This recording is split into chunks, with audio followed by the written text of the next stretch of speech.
नमस्कार. माझं नाव दिनार सोहोनी.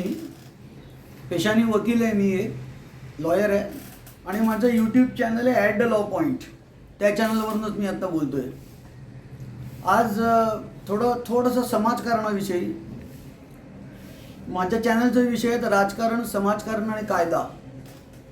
आज थोडं समाजकारणाविषयी.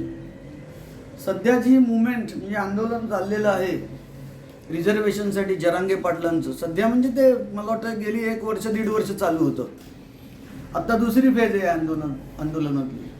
त्याचा मुख्य उद्देश फडणवीस हटाव हा आहे. रिझर्वेशन हा सबसिडरी सब्जेक्ट आहे. रिझर्वेशन मिळालं नाही मिळालं तरी चालेल, पण फडणवीस गेले पाहिजेत. आणि फडणवीस हे मराठ्यांचा द्वेष करतात. त्यांच्या मनात मराठ्यांच्या विषयी द्वेष भरला आहे. मराठ्यांच्यावर ते गोळ्या चालवतात, लाठीमार करतात वगैरे आरोप नेहमी केले जातात. एखादा सौम्य छडीमार केलाही असेल, मी नाही असं म्हणत नाही.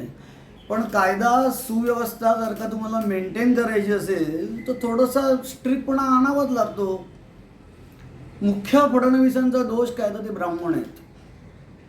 ब्राह्मण आहेत आणि ब्राह्मण द्वेष जरांगेंनी मराठ्यांच्या मनात इतका पेटवलेला आहे की त्यांना ब्राह्मण नकोच आहेत. ब्राह्मणांचा संपूर्ण निपात. पूर्वी ब्राह्मणांनी चुका केल्या त्या मान्यच केल्या पाहिजेत. म्हणजे ब्राह्मण चुकलेलेच आहेत. म्हणजे 100 वर्षापूर्वीचे ब्राह्मण, त्यांनी भयंकर छळ केला दलितांचा. मला शिवू नकोस, माझ्या विहिरीचं पाणी पिऊ नकोस, हे 200% चूक आहे. कोणालाही असं सांगायचं नाही मला शिवू नकोस किंवा माझ्या विहिरीचं पाणी पिऊ नकोस, माझ्यावर सावली पण पडता कामा नये, लांब राहा, हे 200% चूक आहे. पण कोणालाच तसं वागवायचं नाही. आणि ब्राह्मण दलितांना तसं वागवत होतं, हे चूकच आहे. आत्ताच मी परत सांगतोय चूकच आहे. पण याचा अर्थ बाकीच्या कम्युनिटीज म्हणजे मराठे दलितांना घरात घेऊन काही जेवण वाढत नव्हते. नुसते ब्राह्मण वाईट नाही वागायचे, सगळेच त्यांच्याजवळ तसे वागायचे. म्हणजे ओबीसी पण तसे वागायचे दलितांजवळ. म्हणजे सुतार, लोहार, कासार वगैरे हे गावात राहायचे आणि दलितांची वस्ती गावाच्या बाहेर. त्यांचा ओढा पाणी वापरायचं असेल तर वेगळा, त्यांची विहीर वेगळी. हे सगळं चालायचे. निखलच चूक आहे. ब्राह्मणांनी जे अत्याचार केले दलितांच्यावर गेली काही हजार वर्ष असं तुम्ही म्हणू शकता, ते चूकच आहे. पण त्याची शिक्षा आत्ता जे हयात ब्राह्मण आहेत त्यांना का? फडणवीसांच्या कदाचित आजोबांनी पणजोबांनी एखाद्या दलिताला म्हटलं असेल मला शिवू नको, त्याची शिक्षा फडणवीसांना का? देवाभाऊ तसे वागतायत का? इतर काही ब्राह्मण जे तुमच्या टार्गेटवर आहेत ते तसे वागतायत का? तर तसं नाही आहे. सगळ्या ब्राह्मणांचे हल्ली सर्व जातीय आंतरजातीय मित्र असतात. मुसलमानसुद्धा मित्र असतात. पूर्वीचे ब्राह्मण आणि आत्ताचे ब्राह्मण याच्यात जमीन आसमानाचा फरक पडलेला आहे.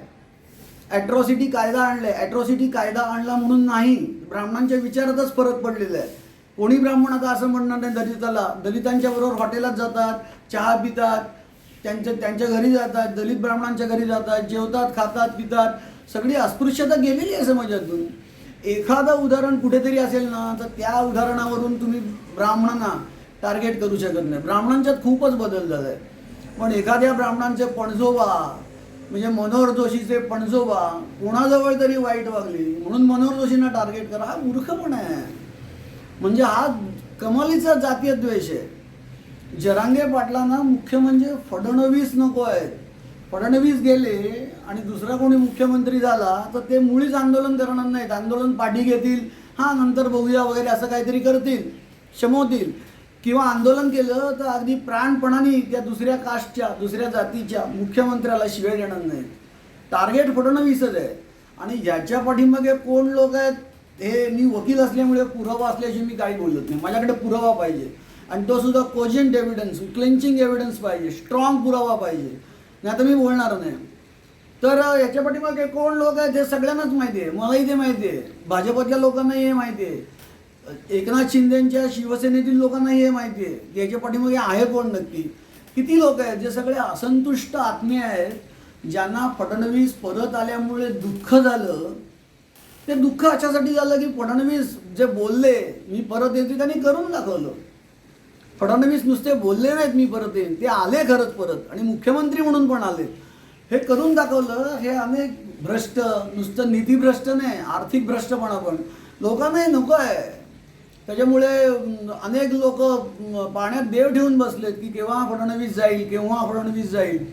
आता सरळ मार्गाने तर काही जात नाही, पण फडणवीस एक उत्कृष्ट ॲडमिनिस्ट्रेटर आहेत, कार्यकुशल आहेत, BA LLB आहेत, शिकलेले आहेत, त्यांना कायदा कळतो. ते सगळ्या समाजातल्या थरातल्या लोकांची समानतेने वागतात. मग यांना घालवायचं कसं या माणसाला? तर आता एकच उपाय आहे, तो म्हणजे जातीय विद्वेष पसरवणं. ते करत आहेत जरांगे पाटील आणि त्यांचे मराठा बंधू. आणि पूर्वीचे ब्राह्मण जे चुकीचे वागले, म्हणजे शिवाजी महाराजांचं उदाहरण नेहमी दिलं जातं की पुण्यातल्या ब्राह्मणांनी सांगितलं की आम्ही तुमचा राज्याभिषेक करणार नाही. हे परत एकदा 200% चूक आहे. शिवाजी महाराजांना काय कोणालाच असं वागवायला नाही पाहिजे. शिवाजी महाराजांना ते शूद्र म्हणाले, याच्यासाठी त्यांना फटकारेच मारायला पाहिजेत. पण त्या ब्राह्मणांना जे शिवाजीच्या वेळी होते ते आत्ता आहेत का? ते आमचे पूर्वज होते, ब्राह्मणांचे पूर्वज होते. ते फडणवीसच्या आजोबांनी पणजोबांनी केले, फडणवीसनी केलंय का असं? तर असं झालं नाही. आणि माझं असं मत आहे की कुठल्याच जातीला असं वागवू नये, जातीत समानता यावी. तर जातीत समानता यावी ह्या प्रिन्सिपलला यांनी कसं छेद दिलंय बघा. जातीनिहाय जनगणना, जातीनिहाय जनगणना करून जातींप्रमाणे त्यांचं पॉप्युलेशन काढलं की जाती अजून कन्फर्म होतील. समाजाचा उद्देश, प्रगत समाजाचा उद्देश जातपात निर्मूलनाकडे असला पाहिजे, जाती कन्फर्म करण्याकडे नाही.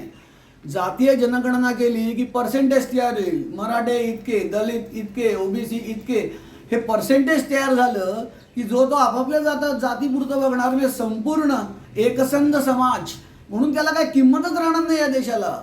हे जातीनिहाय जनगणना आहे, चूक आहेच गव्हर्नमेंटची पॉलिसी. पण हे पण तुम्ही बघा किती जातीय विद्वेष आहे. म्हणजे रिझर्वेशन हे कदाचित खाजगीत सुद्धा आणतील, मला काही माहिती नाही खाजगी कॉर्पोरेट्स कसे रिॲक्ट होतील ते. पण क्वालिटी, माझ्या दृष्टीने असा समाज बनला आहे की क्वालिटी याला काही किंमतच राहिलेली नाही. तुम्ही किती ग्रेट इंजिनियर असलात तरी तुम्ही अमुक कास्टचे आहेत का तर माडामध्ये घेतो. तुम्ही किती क्वालिटीचे आर्किटेक्ट असलात तरी अमुक कास्टचे आहेत का तर MMRDA मध्ये घेतो. म्हणजे रिक्रुटमेंट याच्यापुढे फक्त कास्टवर होणार आहेत, क्वालिटीवर होणार नाहीत. तुझे समस्त ब्राह्मण हा व्हिडिओ बघत असतील, दुसऱ्यांना पाठवत असतील, माझ्या मताशी ज्यांचं एकमत असेल त्यांना तर मी नक्की सांगेन की जी गांधीजींनी भारत छोडो चळवळ चालवली ना ब्रिटिशांविरुद्ध, तशी आता ब्राह्मणांनी भारत छोडो घेतलं पाहिजे. तुम्हाला शक्य तितक्या लवकर या देशातून बाहेर पडता आलं तर अवश्य पडा. युरोपात जा, अमेरिकेत जा, कुठेही जा, पण इकडे राहू नका. कारण यांचं टार्गेटच मुळात ब्राह्मण जात नष्ट करणं आहे. मध्ये कोणतरी बोलला होता, ती क्लिप पण मी ऐकली होती की 3 मिनिटात आम्ही सगळे ब्राह्मण नष्ट करून टाकू. त्यांना मुसलमान पण चालत पण ब्राह्मण चालत नाहीत.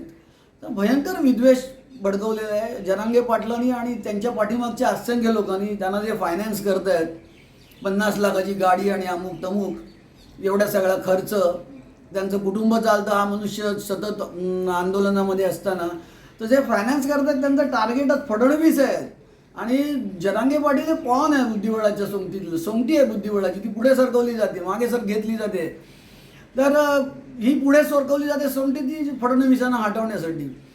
मी परवा 1-2 क्लिप पाहिल्या फडणवीसांच्या, तर त्यांच्या चेहऱ्यावर एवढं जबरदस्त टेन्शन दिसत होतं. मला वाईट वाटलं की जातीयवाद हा होतोय याच्यामुळे. तर बघा तुम्हाला पटतं का? आणि असा जातीयवाद होता का म्हणे आपण सगळे एक आहोत, समान आहोत, हे लक्षात ठेवा. तर एकसंध समाज आणि उत्कृष्ट देश निर्माण होईल. धन्यवाद, नमस्कार.